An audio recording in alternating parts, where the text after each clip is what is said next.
Un estudio de académicos de la Universidad de Chile y también la Universidad Católica. Se consumen 1,5 billones de pesos anuales en alcohol en nuestro país. Es cifra preocupante, sobre todo sobre los efectos del alcohol en los accidentes de tránsito. Queremos conversar sobre esto y ya está con nosotros el gerente general de Global Partners, Patricio Labatut, a quien le agradecemos por estar junto a nosotros. Patricio, lo primero que quería consultarte. Tú estuviste hace algunos meses acá por el tema del narcotest. Preguntarte cómo ha funcionado aquello, para comenzar, porque tenemos entendido de que no son muchos, 2 solamente en la región metropolitana. Sí, efectivamente el tema del narcotest fue un gran paso que se dio.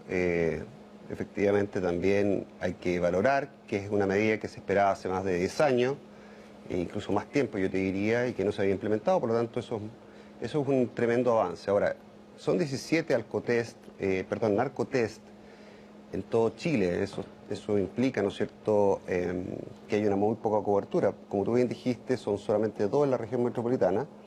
Eso no genera la cobertura que uno pretende que exista, ¿no? Como por ejemplo con los alcotest, que son bastante más máquinas.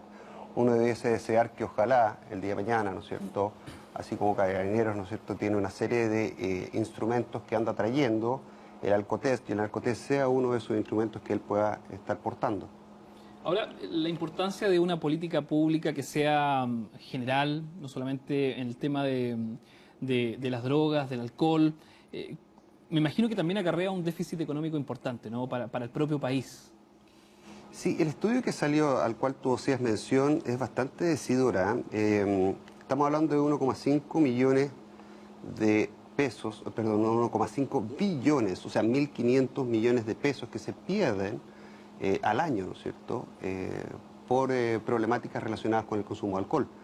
De esos 1.500 millones, 1,5 billones, estamos hablando de que el 50%, cerca de 800 millones de pesos, son relacionados con la productividad. Es decir, personas que mueren, ¿no?, a consecuencia de una enfermedad, a consecuencia de un accidente, y que en definitiva son menos fuerza laboral para Chile. Es una cifra que no deja de sorprender. Probablemente esa cifra aún le faltan algunos ingredientes, como por ejemplo podría ser la rotación de personal y las pérdidas que eso trae. Lo que pasa habitualmente cuando uno pasa un fin de semana de largo y el día lunes no llega un trabajador por haber consumido en exceso alcohol, ¿no?, o llega tarde o llega en malas condiciones. Eso también son pérdidas de productividad. Efectivamente, el país pierde mucho dinero hoy día por lo que es consecuencia del consumo solamente del alcohol. Patricio, y en términos de antecedentes, ustedes que son especialistas en tener datos, ¿no? ¿Cuál es la implicancia que tiene, por ejemplo, en la familia, más allá del trabajo, que es un tema de por sí muy importante, y también en las carreteras? Son 36 muertes diarias por consumo de alcohol y drogas. 36 muertes, de acuerdo a lo que dice el estudio, son las que se provocan todos los días en Chile a consecuencia de algún tipo de coletazo del consumo de alcohol. Recuerda que nosotros tenemos las tasas de consumo per cápita de gramos de alcohol más altas de Latinoamérica, en los adolescentes particularmente, no solamente el alcohol, sino que también la marihuana y la cocaína. Entonces, hay un efecto directo y dramático sobre la familia. O sea, una persona que consume o abusa de alcohol tiene un efecto familiar que genera, ¿no es cierto?, no solamente problemas dentro de lo que es el núcleo familiar en términos de lo que podría ser, ¿no es cierto?, papá, mamá, hijos, sino que además también eso permea, ¿no es cierto?, a la familia más larga, que uno podría decir, tus padres, ¿no es cierto?, tus hermanos. Hay una serie de razones por las cuales la gente abusa del alcohol o abusa de las drogas, y la verdad es que más allá de poder analizarla, porque es multifactorial el abuso, hay una serie de indicaciones que están probadas que funcionan y que son de alguna forma indicaciones de la OMS, y que ojalá se implementen en Chile. Ahora, la brecha ha ido disminuyendo, ¿no? La brecha entre el consumo de alcohol y las drogas. Sobre todo en las carreteras. ¿Ustedes evidencian eso también, de que hay una brecha mucho más corta entre el consumo de alcohol, que antes era preponderante, Sí, a lo que tiene que ver con las drogas, sobre sí, todo con la marihuana? sí. Mira, es bastante poca la data que nosotros tenemos respecto de control de drogas en carretera. Lamentablemente partimos hace muy poco, pero vamos a empezar a tener. Lo que sí ha pasado en países desarrollados con esto, efectivamente que la brecha empieza a bajar. Un ejemplo súper claro, Nueva Zelanda hace un tiempo atrás superó los positivos a drogas versus los positivos a alcohol. Es decir, en el control carretero tú tienes más positivos de drogas que positivos a alcohol. ¿Ah? Eso se da por una serie de razones, ¿no? Muchas veces las drogas son más difíciles de pesquisar y eventualmente es más difícil de saber si una persona está con influencia de las drogas o no. No es el alcohol, que tú tienes hálito alcohólico y otras ciertas condiciones que generan una mayor de fácil pesquisa, ¿no? Es un tema y probablemente, como tú bien dices, la brecha va a empezar a cortarse. ¿A qué atribuyes tú, Patricio, el hecho de que existan tan pocos narcotest de estos implementos en el país cuando se anunció con tanta importancia este implemento? Yo creo que estamos probando cómo esto funciona.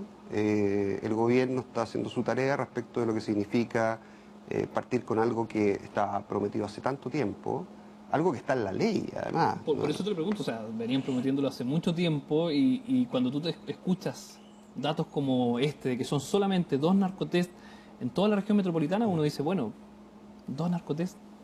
Mira, yo quiero creer que estamos en el camino correcto, no tengo por qué desconfiar de las autoridades, y yo te diría que creo que lo que va a pasar en el corto plazo es que se empiecen a comprar más equipos, ¿no? Los equipos que se compraron tienen una cierta característica, ¿no es cierto?, que son más estacionarios, pero hay equipos que son portátiles.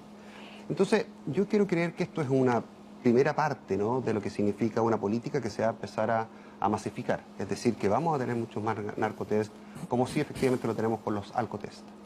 Pasemos de la carretera al trabajo, que también es un tema que preocupa y bastante. Tiene que ver con la falta también de legislación en cuanto a la presencia o el control de drogas en los trabajos. Ha aumentado en los últimos 2 años del 14,9% al 20,4%. O sea, ya hay 20% de trabajadores que tienen esta data. Hay una falta de legislación importante en ese sentido. ¿Qué es lo que tiene que pasar para que se legisle en cuanto a esto? ¿O no es tan necesario? No, efectivamente es muy necesario. Lamentablemente la palabra alcohol y drogas no existen en el Código Laboral chileno. Tenemos una serie de regulaciones, como la regulación aeronáutica, está el reglamento minero, que algo dice del tema, está el decreto supremo, ¿no es cierto?, que regula el tema de los empleados públicos, pero son bastante dispares entre ellas. Debiera haber un paraguas mucho mayor que pudiese hablar sobre este tema. Y ese paraguas para mí se llama el Código del Trabajo. Mira, hay distintas formas de abordarlo. Lo importante es que se aborde. El consumo de drogas y alcohol en el trabajo, que es la materia que a nosotros nos compete, particularmente en nuestra empresa, es un tema que ha ido creciendo, como tú bien dices, año tras año.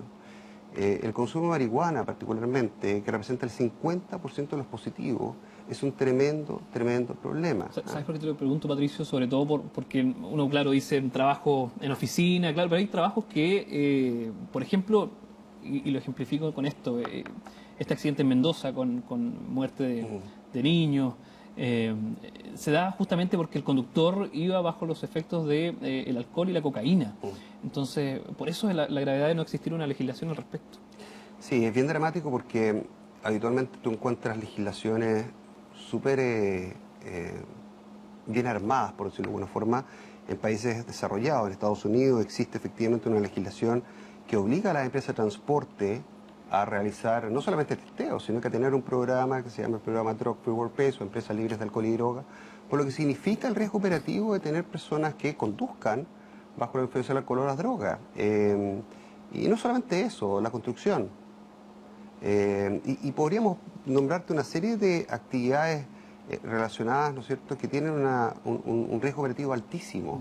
La minería, ¿para qué hablar? Pero también están industrias como la metalmecánica y otras más. Ahí estamos hablando de vidas humanas. Pero también existen, ¿no es cierto?, las pérdidas producidas por, como bien dice este estudio de la Universidad Católica y que se hizo en conjunto con la Universidad de Chile, hay pérdidas económicas enormes para el país. O sea, imagínate que en impuestos solamente el alcohol se recauda 8 veces menos de lo que se está gastando en la problemática del alcohol. Y si a eso le sumas la marihuana y le sumas otras drogas, probablemente llegaríamos a cifras, ¿no es cierto?, que son inalcanzables para una recaudación de impuestos. Y la OMS es súper clara en esto, ¿eh? La OMS te da recomendaciones que todavía no hemos sido capaces de seguir. Patricio Labatut, muchas gracias por estos minutos con CNN Chile para obviamente interiorizarnos un poquito en lo que está ocurriendo con estos negativos índices que siguen en aumento lamentablemente. Muchas gracias.